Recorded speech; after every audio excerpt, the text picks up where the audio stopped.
Bau busuk yang pada awalnya disangka bangkai kucing membawa kepada penemuan mayat seorang lelaki di dalam sebuah kereta yang diparkir di kawasan letak kenderaan Perbadanan Melaka M Corp MITC Air Keroh di Melaka tengah hari 13 Januari.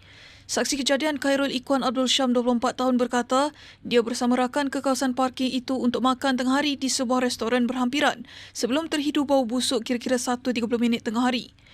Menurutnya, bau itu disangkakan bangkai kucing namun selepas dicari di sekitar kawasan berkenaan, dia tidak menemui apa-apa.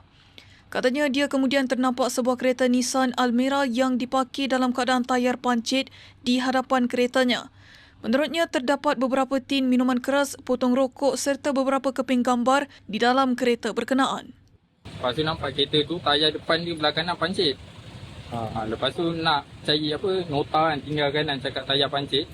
Lepas tu tengok dalam ada macam body orang mayat kan. Ingat macam bantal ke apa. Lepas tu nak double confirm, datang balik tengok betul ada mayat. Tu yang saya turun balai tu.